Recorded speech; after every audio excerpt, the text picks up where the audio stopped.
You good? You're in copies. Yeah, I'm squared away, boss. Perfect, thank you. We green People. other than giving like people CLS? Yeah, we're just waiting for that, and then we're ready to roll. I know we went off comms too much, so Copy. Yeah, I mean, we'll use team nets in case we need to spread we'll out. get I'm them not up gonna to go the too crazy speed, with it, but I'll though, call it since we only have 4. Maybe it's just But that we Three might bodies be screened. detach and attach the Maybe. rifles just because of Mark, our numbers. all So. squads, 3-7, rally up on me. rally on 3-7. Rally up on 3-7. Go ahead, rally on 3. Rally on 3-7. Go ahead, rally on 3-7. He's right here. A good looking rooster over here. That's the one. 3-1's got one off comms. Rog.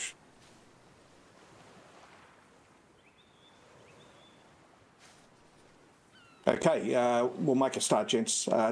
Just an admin point, one or two of them. Moving forward from this FTX cycle, our loading time is going to get closer and closer back to the 2000 hours. The LT and I have been a little flexible when it comes to loading in due to changes in the way we have to kit out and some issues with servers and all that sort of stuff. So we're going to try starting closer to 2000 hours. So we're looking at 2015 from now on. So as soon as you can, moving forward, get in to the server as quick as you can, get set up and ready to go. Are we clear on that? Affirm. Okay, one in, two of you are. Does everybody understand? Right.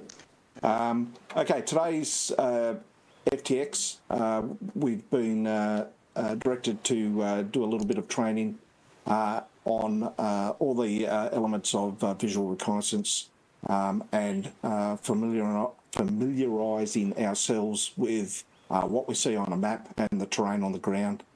Our takeaways from tonight will be identifying key terrain features, hazards, optimal movement routes, and those pieces of the terrain where we what we used to call obstacles, but where we have to traverse with a certain element of caution involved. I'm talking about danger areas and MSRs and linear danger areas and such. Okay, to help us along with that, I'm going to be referring to the Havoc 3 CRISP document, phase 3. I'll just link it for you.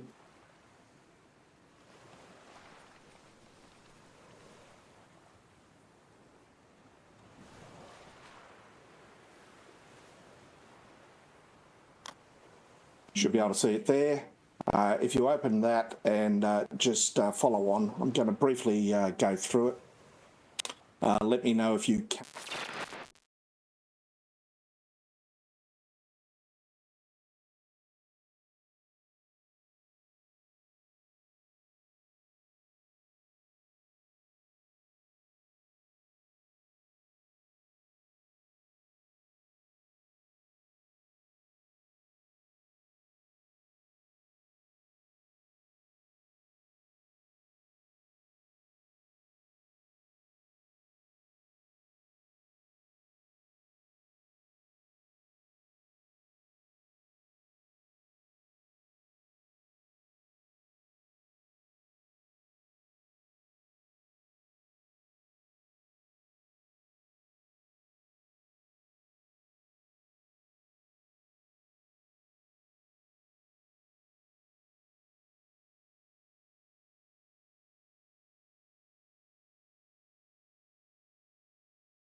Exactly.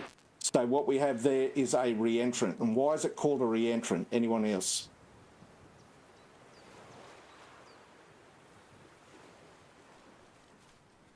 Okay. A re-entrant is Stream, generally don't a forget to like, feature comment, subscribe that down below. is located between two We're ridge doing lines some or two exciting high land points. And that training re-entrant tonight. generally Promise can be we'll get something. into some, It's generally formed by firefights later on, though, a but you water gotta learn the line or basics a first. creek line moving from the high point down to a low point. It's a geographical feature.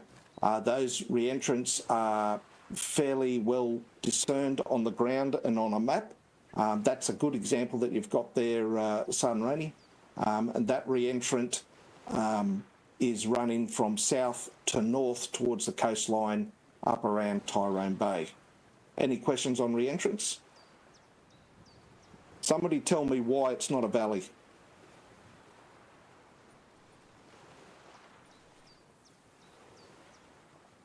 If you notice, we are actually playing Arma Reforger instead of Anyone? Arma 3. A valley is generally a more gentle sloping low point between two high points. Generally, there is a flatter piece of terrain at the bottom of a valley. For instance, again, looking in the direction 255 on the other side of the bay, you could call the ground, give me 2 minutes, two seconds. You could call the ground between the slightly high point at bearing 274 and the ridge line at bearing 252, just at the end of the bay there, you could call that a valley. That particular valley there looks like it was etched out by glaciers and that sort of stuff, so that would be a glacial valley. And you can see the low point in the middle where that building is at bearing 259. So that's what we have, a valley. A re-entrant has steeper sides, generally formed by a creek or a river running downhill on a high degree slope. Any questions so far? Negative, Sarge. Negative. Negative.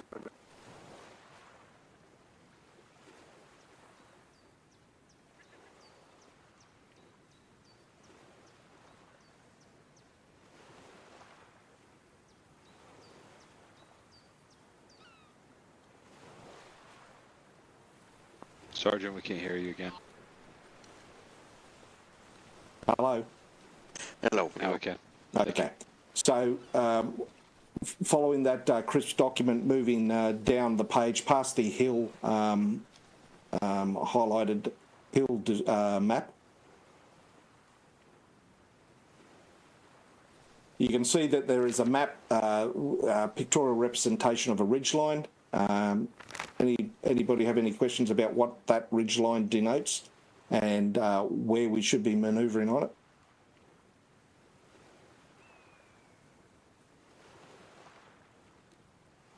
Negative, Sergeant.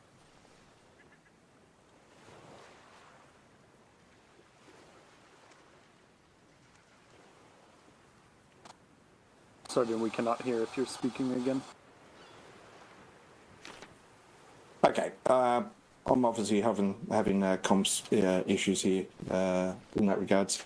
3-6, that's where I'm going to leave it. 3-6, do you have any additional points to bring up? Where are we on the crisp document, Son? Heading down towards the, just past the hill document, moving onto the ridge line. No, roger that. Let's just go through this quick because I finally finished the fucking mission itself. Now, ridgeline, pretty simple, right? Just a series of connecting hilltops or mountaintops. You obviously want to be on the opposite side of the ridge from the enemy, so that when you do come into contact, first of all, you have some depth for cover, and second of all, you have the high ground advantage. Next up is the valley. Pretty simple once again. Names kind of fucking explains everything. A series of low points in between two ridge lines or two spurs, or just two high points in general. When you're traveling through a valley, make sure you're always traveling along the, what's the word I'm looking for? The military crest. Never be found at the bottom of a valley. If you're at the bottom of the valley, you better be injured. You must have slid down there somehow, because you can never be found in the center and the bottom of a valley. That's the worst place to be. Next up, the spurs. Now the spurs are different from the ridge lines in that a spur leads from a mountaintop or a hilltop down to the low ground. A ridge line continues along multiple mountaintops or hilltops, but a spur does not. It goes from high up to down low. Same principle for the spur as with the ridge line. You want to be on the opposite side of a spur from the enemy. A draw is what is right next to a spur. A draw is a series of low ground in between two spurs. Once again, same principle as the valley. Don't be in the middle at the bottom of a draw. And a saddle is just a single low point in between two mountaintops or two hilltops. Pretty simple. Any questions? Hearing none. I'm sure you've noticed a couple of markers going up on your map. As you can see, we'll be moving and clearing towards the objective rows at the town of Entredu at grid rev 059072. The objective of tonight is to utilize the terrain to the best of your ability, knock out every single one of these installation markers before you hit objective rows. Keep in mind that these installation markers are not the full extent of the enemy fortifications. There will be a couple of bunkers, smaller bunkers, that are not marked on your map, and you will have to discover them and maneuver on them yourself. Now these hilltops, these ridges, these installations are about as bad as it gets for a single platoon anyway. If we were two platoons, we would be able to clear both sides of the valley here before we hit the objective itself, but we do not. You'll have to move from one ridge line to the next, or move between the ridge lines one at a time to knock out all of these bunkers, but that's something that you're going to have to discover and figure out yourself. You will have more to support, but you will only have 3 chances for each bunker. That's the limitation for IDF tonight. You get 1 ranging barrage, you get 1 accurate barrage, and another adjustment barrage if your second one misses. But that's it. You miss 3 in a row for any bunker, you're done. You got to do it the old-fashioned way. Questions? Hearing none. No civilians. There may be motorized infantry elements, but that's about the extent that you'll face tonight. The bunker is going to be your biggest threat. Anything else from you, 37? Negative. 36, thank you. Thank you. For Sean, maybe? Negative, Havoc 3, carry on. Excellent. Questions or comments from the field once more time? All right. All element leaders, I recommend you begin planning your movement. You can do it here, you can do it at a different place of your choosing. Everybody else stand by. We'll start here, gents. So you clear to lock and load. Squad leads on me, and let's talk about where we're going. People, did you get my message? Yeah, I picked it up. Copy. Okay, let's open your maps. I take it you can hear me? Yeah. Yeah, back. Don't know what's going on here. Okay, so we've got those 2 ridge lines that we have to clear. Any ideas?